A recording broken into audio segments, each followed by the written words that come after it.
Hello दोस्तों, आज के इस वीडियो में हम जानेंगे कि डायबिटीज़ क्या है, ये कैसे होती है, इसके क्या क्या कारण हैं, शरीर के किस हार्मोन अनबैलेंस से होती है, इससे कैसे बचाव कर सकते हैं, जैसे योग, एक्सरसाइज, मेडिटेशन या मॉर्निंग वॉक या कई किलोमीटर तक पैदल चलना।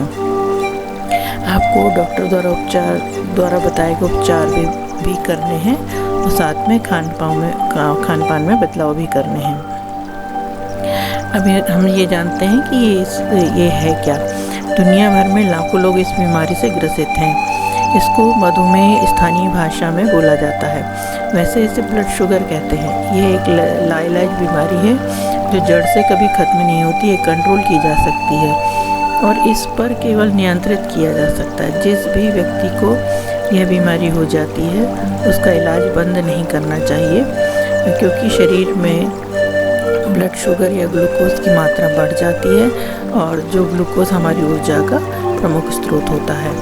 तो यह हमारे पेनक्रियास में जो हमारा पेनक्रियास है वह एक हार्मोन्स बनाता है जो हमारे खाना खाने को पचाने में या अन्य जो एनर्जी हमारे शरीर में पैदा होती है उसमें काम आता है। तो हम जो भोजन ग्रहण करते हैं उससे हमारे शरीर को ब्लड शुगर मिलता है। अगर हम उपचार द्वारा नियंत्रित ना करें तो ये हमारे शरीर के अन्य अंग जैसे किडनी, आँख, लंग्स, हार्ट और ब्लड प्रेशर पर काफ़ी असर करता है। जब हमारे शरीर के हार्मोन्स बीटा सेल्स के अंदर पेनक्रियास से शुरू होने वाला हार्मोन है, हमारे शरीर के साथ सही तालमेल नहीं बिठा पाता है, तब ये बीमारी हो जाती है। डायबिटीज़ को मधुमेह मिलिटियस भी कहा जाता है। यह एक खराब जीवन शैली का कारण बनता है। आइए देखते हैं इसके लक्षण क्या क्या होते हैं।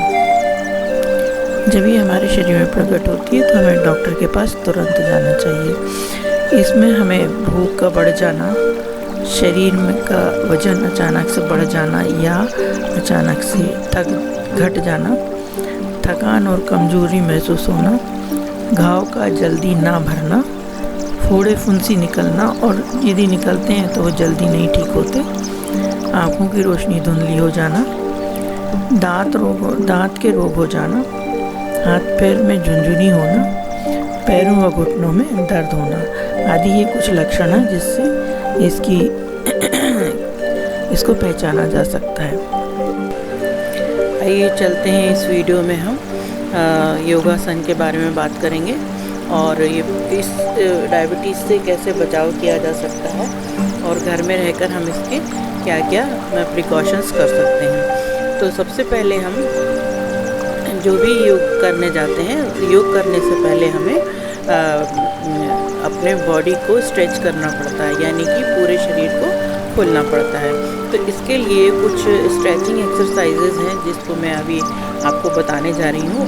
सबसे पहले कोई भी योगा करेंगे तो ये करना ज़रूरी होता है। ये 2 मिनट 3 मिनट की एक्सरसाइज होती है जिसको हमको करना चाहिए। उसके पश्चात हम कोई भी आसन लगा सकते हैं और उससे हमें फिर कोई परेशानी नहीं होती है। तो सबसे पहले हम स्ट्रेचिंग एक्सरसाइज करेंगे। स्ट्रेचिंग एक्सरसाइज करने के बाद फिर हम हाथों की एक्सरसाइज करेंगे, पैरों की एक्सरसाइज करेंगे, तितली आसन करेंगे, गर्दन की, कंधे की एक्सरसाइज करने के बाद हम आसन लगाएंगे। तो जो भी आसन डायबिटीज़ को कंट्रोल करते हैं उसमें मंडूकासन, उत्तान पादासन, कई अन्य आसन जो मैं आपको बताने जा रही हूँ वो आप इसको रेगुलर करिएगा, जिससे आपका डायबिटीज़ कंट्रोल में रहेगा। और कुछ प्राणायाम भी ऐसे हैं जिनको करने से डायबिटीज़ कंट्रोल में रहता है। तो सबसे बड़ी बात यह है कि पेनक्रियास हमारे पेट में होता है, पेट के निचले वाले हिस्से में होता है, और जितना ज़्यादा हम उसका फंक्शन करेंगे उतना ज़्यादा हमको उससे फ़ायदा होगा। तो कुछ आसन ऐसे ही हैं जो इस तरीके की हैं कि वज्रासन है, मंडूकासन है, चाइल्ड पोज है ना, उत्तान पादासन है और चक्की चालन है या नौका चालन है। इस तरह के आसन हमको काफ़ी फ़ायदेमंद साबित होते हैं। तो आइए चलिए हम लोग देखते हैं।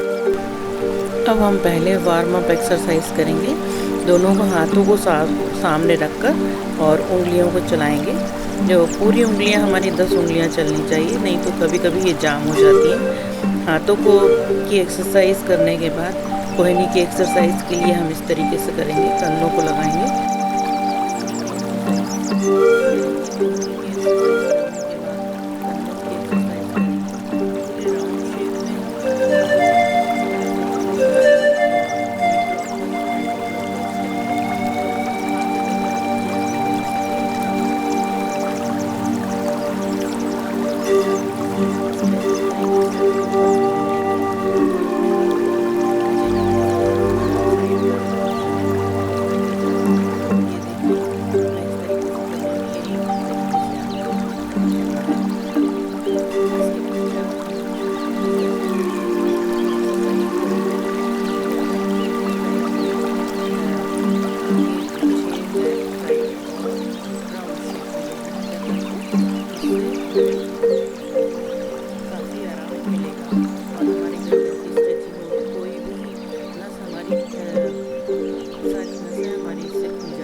पश्चात हम दोनों हथेलियों से अपने माथे को प्रेस करेंगे आगे से और 2 बार पीछे से प्रेस करेंगे। इसके बाद हम गर्दन की एक्सरसाइज 5 बार आगे, 5 बार पीछे, 5 बार साइड में, लेफ्ट में, 5 बार राइट में, इस तरीके से हम करेंगे और जितनी आपकी कैपेसिटी उतना कर सकते हैं। इसके पश्चात हम तितली आसन करेंगे। तितली आसन हमारे पेनक्रियास के लिए बहुत अच्छा है और इसकी पूरी एक्सरसाइज तितली आसन से हो जाती है, तो हमें तितली आसन करना ज़रूरी है। इसके पश्चात हम वज्रासन में बैठेंगे और फिर उसके बाद करेंगे हम मंडूकासन। वज्रासन में बैठने के बाद हम अपने दोनों हथेलियों को अपने पैरों पर लगाएंगे, यानी कि जो हमारा कटी भाग है पेट पर उसमें लगाते हुए तो हम श्वास छोड़ते हुए अपना माथा ज़मीन में लगाएंगे, फिर ऊपर ले जाएंगे अपना सिर और श्वास भरते हुए वापस आएंगे और अपना माथा ज़मीन में लगाएंगे। इससे क्या होगा कि जो हमारे बॉडी के ऑर्गन्स हैं, निचले भाग के ऑर्गन्स हैं, जैसे हमारा पेनक्रियास है, गॉल ब्लैडर है, ये सब सक्रिय होता है। यह अभी तक निष्क्रिय अवस्था में रहता है। जब हम इसको प्रेशर डालते हैं और ऑक्सीजन भरते हैं तो यह हमारा सक्रिय हो जाता है। तो इस तरीके से हम वज्रासन में बैठकर 5 से 6 और 10 जितनी बार आप कर सकते हैं मंडूकासन करना चाहिए। इसके बाद हम चाइल्ड पोज करेंगे, जैसे छोटा बच्चा लेट जाता है ज़मीन में सिर के बल, उसी तरीके से चाइल्ड पोज होता है।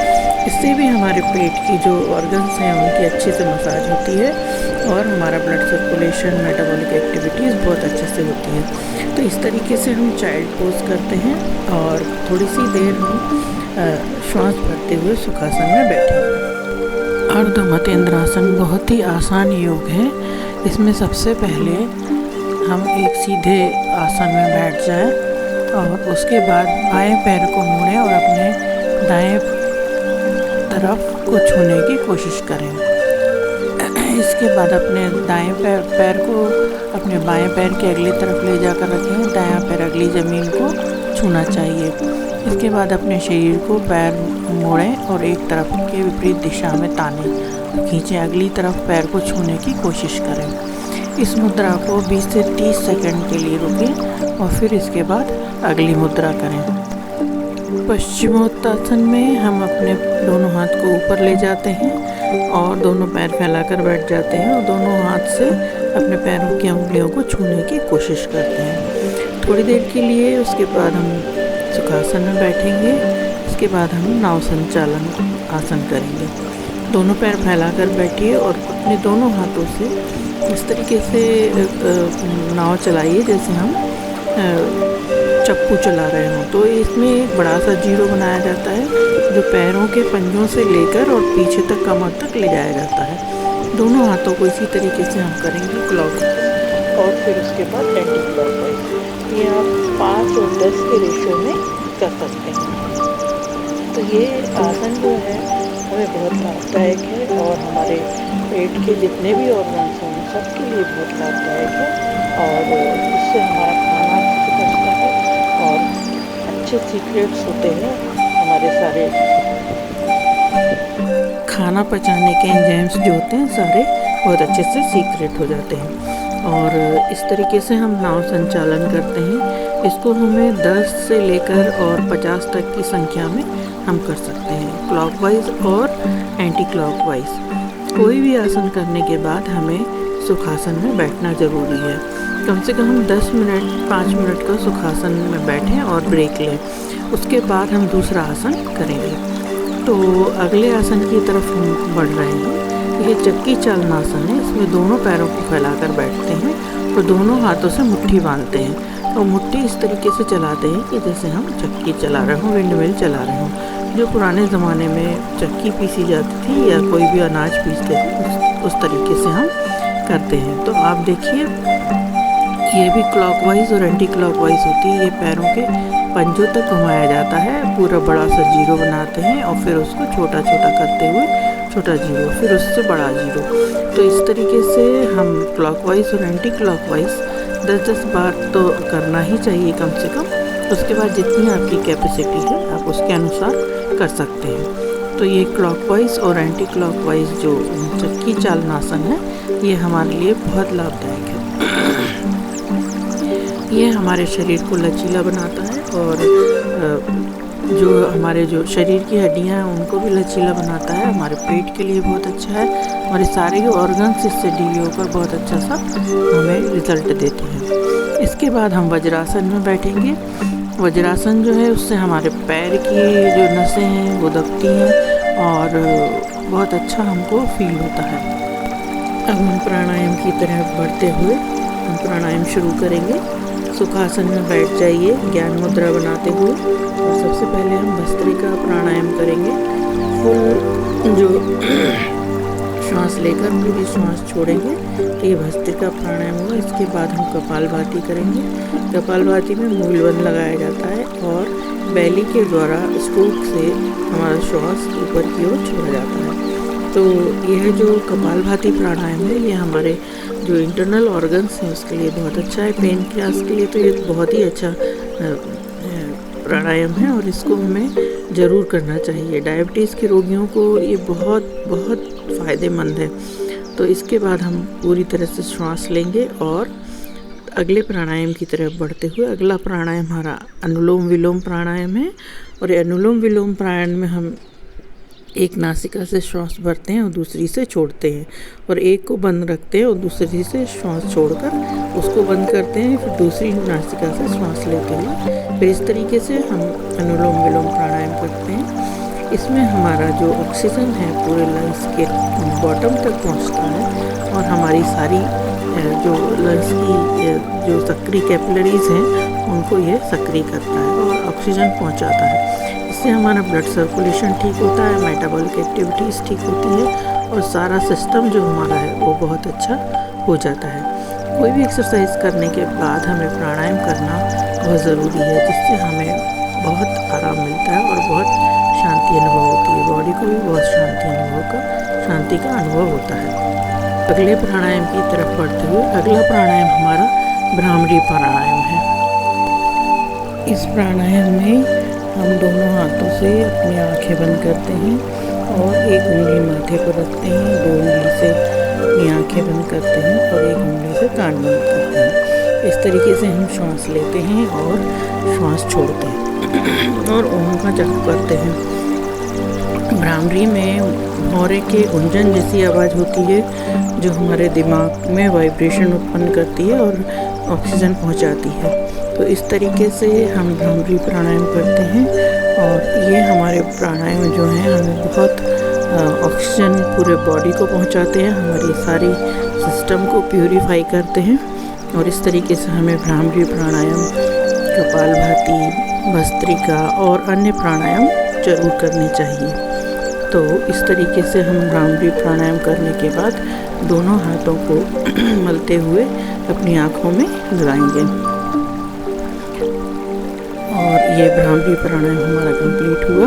इसके बाद हम थोड़ी देर सुखासन में बैठेंगे और उसके बाद हमारा ये जो डायबिटीज़ के लिए योगा या जो भी हम कर रहे थे वो सब कंप्लीट होता है।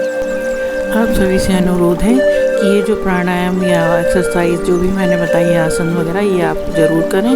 और जैसा भी हो कमेंट करके मुझे बताएं कि आपको ये वीडियो कैसा लगा, और अच्छा लगा हो तो लाइक सब्सक्राइब ज़रूर कीजिएगा। धन्यवाद।